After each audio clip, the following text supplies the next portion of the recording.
અત્રે રૂમાલથી સન્માન કરવા માટે હું મુકુંદભાઈ ગઢિયાને કહીશ તો એનું હેતવીબેનનું સન્માન કરશે. ખાસ તો અમારી કોઈ પણ પ્રસિદ્ધિ આપવા માટે અમારે એમ વર્લ્ડ કાયમ માટે અત્રે અહીંયા આવતા હોય છે તો એમનો પણ એક આભારની લાગણી એક વ્યક્ત કરું છું. સોનલબેનનો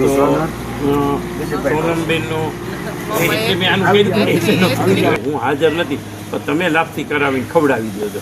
હમણાં દિવાળી નહીં પણ દિવાળી પહેલા જ આપણે જન્માષ્ટમીના દિવસે લાપસી એના તરફથી ખવડાવી પણ એ નહોતા, એના ગ્રુપને હાજર રાખ્યું હતું. અને એટલે ઘણી વખત એવા ઓલ્ટરનેટિવ પ્રસંગ છે તો એમાં સોનમબેન પોતાનો આર્થિક સહયોગ પણ ઘણો જ આપતા હોય છે. તો એનું સન્માન કરવા માટે હવે કાંઈ વાંધો નહીં, બધાનો આગ્રહ છે તો હું કરી દઉં. ખૂબ આનંદ. એટલે ખાસ તો આપણે આ ભૂમિપૂજનનો કાર્યક્રમ એવું રાખ્યું હતું કે સારો દિવસ કે જે કાંઈ હોય જેથી કામ કરીએ. મને એક વાત યાદ આવે છે કે ગાંધીજી જયંતિ હોય કે કેવી રીતે તો લોકો એમ કહેતા હોય કે કેળાની છાલ રસ્તામાં પડી હોય અને સાઈડમાં મૂકી દઈએ તો એ ગાંધી જયંતિ ઉજવી નાખવી. એટલે એ સારી વસ્તુ જેથી કરો તેથી સારું મુહૂર્ત જ હોય એમ માની લે કોઈ પણ. અને સારું મુહૂર્ત હોય અને ખરાબ કાર્ય કરો તો એ કંઈ સારા મુહૂર્તમાં ખરાબ કાર્ય કોઈ દિવસ ભગવાને છૂટ જ નથી આપી હોતી. એટલે સારા કાર્ય કરવા માટે સારું મુહૂર્ત જોવાની જરૂર, સારું કાર્ય કરવાની જરૂરિયાત હોય છે.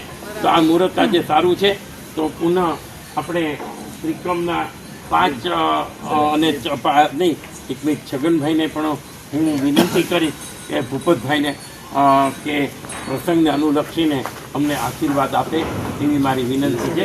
ના ના ના આપો આશીર્વાદ ભૂપતભાઈ તરફથી આ પાંજરાપોળ ગૌશાળાને કામને વેગ મળે એના માટે એક 21,000 રૂપિયાની અત્રે જાહેરાત કરી છે. એને આપણે તાલીઓથી વધાવી લઈએ. અને પુનઃ વિનંતી કરું છું કે ભૂપતભાઈ ઘણા સમયથી અમેરિકા છે તો કંઈ ને કંઈ માર્ગદર્શન કે આશીર્વાદ આપશે એવી હું વિનંતી કરું છું. ના ના મેં અહીં આવીને જોયું તો એની સ્વચ્છતા બહુ સરસ. અને ગાયોને જે કાંઈ અંદર જે ચારો નાખ્યો પછી અંદર ખોળ પણ નાખ્યું, માખણ મિશ્રી નાખ્યું. પણ મને જોઈને બહુ આનંદ થયો કે ભાઈ નહીં એક પણ મચ્છર અંદર છે એની એટલી બધી સ્વચ્છ ચોખ્ખાઈ છે એટલે બહુ જ આનંદ થાય છે. અને દિલીપભાઈને આ બાબતે તો બીજું શું કહેવું, કારણ કે બધા જે સેવા કેન્દ્ર છે એમાં બધે જાય છે અને પોતે બધું મૂકી દીધું છે, આ બધું છોડી દીધું છે. અને છતાંય બધું સરસ કાર્ય કરીને પણ એ પણ આનંદ થાય છે. અને બધા ભાઈઓ જે બધા આવ્યા છે એ પણ જોઈને મને આનંદ થાય છે. વસંતભાઈ છે, મુકુંદભાઈ ગઢિયા મુકુંદભાઈ ગઢિયા અને હા એટલે બહુ આનંદ થાય છે બધા ભાઈઓને. જય શ્રી કૃષ્ણ. એનું પેટ ભરી શકશે જો હું પહેલેથી આમાં જોઈન્ટ થઈ છું ને. એનું કારણ શું છે કે એક આપણે ઢોરની જો દશા જોઈએ ને, હું જોઉં છું જો કૂતરાને તમે એને કોઈ માર્યું હોય ને તો એ ભવ કરતું સામું થાય. બરોબર. પણ ગાયને કાંઈ પણ થયું હશે ને તો એની આંખમાંથી પાણી તમને લિટરલી માણસની જેમ જોવા મળશે. પણ એ નથી બોલી શકતી કે મને કોઈક એક્સિડન્ટ કરીને ગયું છે કે મને આમ કરીને ગયું છે. એ દશા જોઈએ ને એટલે આપણને આમ અંદરથી જ એક દયા અને લાગણી આવે કે આનો શું વાત છે.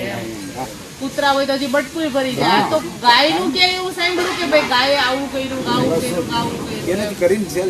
ગાય માટે તો આપણે જેટલું કરીએ એટલું ઓછું છે. તમને આમ તો સ્વચ્છતાના તે બધું આમ બરોબર છે, સંતોષ છે તમને? હા 100% ગૌશાળામાં પહેલી વસ્તુ તો એ છે કે દિવસમાં 2 વખત ખવડાવે છે ને એટલી 1000 ગાયોને. એ બહુ મહત્વની વાત છે. જો દાદા આ લોકોને એક ટાઈમ ખવડાવવા હોય તો કેવી એક અપાહિત જેવી જિંદગી થઈ જાય. કેમ કે આપણને જો શરીરમાં 2 ટાઈમ ન ખોરાક મળે તો આપણી શું હાલત થાય. તમે લોકો ગાય માટે બહુ સરસ કરો ને. 1200 ગાયોને એટલું ગમાણું ભરતી એટલે હા બહુ ખરેખર. અને ચોખ્ખાઈ બહુ સરસ છે, બહુ સરસ છે. નહીં તો માખી ને મચ્છર હોય તો ગાય થોડી સેફથી રહી શકે. અંદર ગયા હા ક્લીન છે, સરસ છે એકદમ ક્લીન. દરેક જગ્યાએ એટલી ચોખ્ખી રાખે છે આ લોકો. નીચેનો જે સ્ટાફ છે એ મહેનત સારો છે. બધા જ એની મહેનત બહુ સરસ છે. વધારે મહેનત. હા નહીં, દિલીપ દાદાને મેનેજમેન્ટ તરીકે એની મહેનત છે, પણ જો આજ નીચેનો સ્ટાફ જો કામ ન કરતો હોત ને, આજ નીચેનો સ્ટાફ કામ ન કરતો હોત ને તો દિલીપ દાદા ગમે એટલી મહેનત કરે એને રિઝલ્ટ ક્યારેય ન મળે. વસંતભાઈ આમ વધારે એકદમ વધારે એનું એવું છે હા, હા. કે બધું દેખરેખમાં આપીએ, આમ તેમ બધું કરાવે. બધા ધ્યાન- બધા ધ્યાન ત્રિકમ કઈ આપે. ગયો? આ બધા ભાઈઓ તો ધ્યાન આપે. ત્રિકમને ચાંદલો કરી દો ને ત્રિકમ લાવો. તો અહીંથી લઈ ગયા. કર્યો જો આમે ચાંદલો કરી દો તમે. હાલો, તમે ચાંદલો કરી દો. ત્રિકમને ચાંદલો. બોલો એટલે ચાંદલો થઈ જાય. 3 ચાંદલા કરો. 1 2 હજી પરિવાર દેખાય હજી બસ હવે બે તમે ચાંદલો ને 2 ચાંદલા કરી ચોખા ચડાવી દો. આવ્યા નથી ને આપણે તુષારભાઈ? પાછો પડતો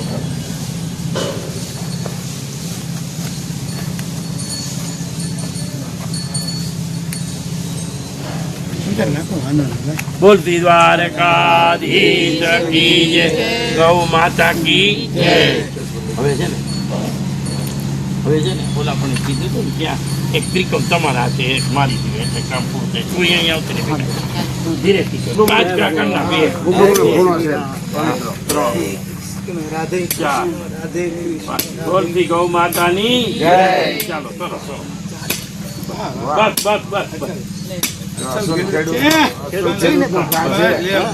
લઈ લેજો ઓલો, એ. અસલ ખેડૂત તો ઘા છે. હા બસ ચાલો સરસ સરસ. હાલે તને? હા બસ અરે એ તો બધું હા, જોઈ બસ લીધું. સરસ લે લે. વાહ, હા વાહ, સરસ બસ સરસ ચાલો બસ.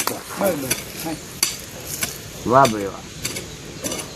બોલો આ ભૂમિ પૂજન કરી ભૂમિને વંદન કરીએ, એને પેલા ક્ષમા યાચના કરીએ, એનામાં કામ કરવું છે એટલા માટે, હા. અને આપણું કાર્ય નિર્વિઘ્ને વેગવંતુ, પરિપૂર્ણ નિર્વિઘ્ને થાય અને તરત થાય તરત એવું થાય. આજના મંગળ દિવસે આપણે અભ્યર્થના કરી પુનઃ જે લોકો બધા અહીંયા આવ્યા છે એમનો અંતઃકરણપૂર્વક એક આભારની લાગણી વ્યક્ત કરું છું. પુનઃ અમને પ્રસિદ્ધિ માટે એમ વર્લ્ડ પણ પ્રસિદ્ધિ કરે છે, તો એમનો પણ આભાર માનું છું. અસ્તુ. ખાતમુહૂર્ત કર્યું છે ગોડાઉન. તો ગોડાઉન માટેનું પણ રિનોવેશન જે દેખાય છે, જર્જરિત થયેલા સ્ટાફ ક્વાર્ટર, પછી ગાયો માટેના 3 આવાસો કરવાના છે, એના ઉપર સ્ટાફ ક્વાર્ટર કરવાના છે. પછી સ્ટાફ ક્વાર્ટર છે ત્યાં આપણે ખરેખર એક બગીચા જેવું કરીને પિકનિક પોઈન્ટ કરવાની ઈચ્છા છે. પછી એક હોસ્પિટલ ગાયો માટેની કરવી છે. અળસિયા એ તો બહુ સારું હો. અળસિયા જે છે એટલે કુલ લગભગ 1.5 થી 2 કરોડ રૂપિયાનો અંદાજિત ખર્ચો છે.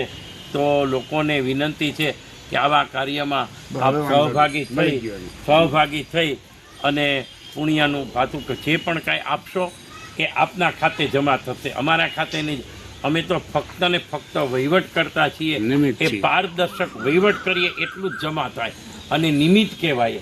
બાકી જે પણ કાંઈ આપો એ ઠાકોરજી ભગવાન એ તમારા ખાતે જ જમા કરે છે, એનું પુણ્ય તમારા ભાગે જાય છે.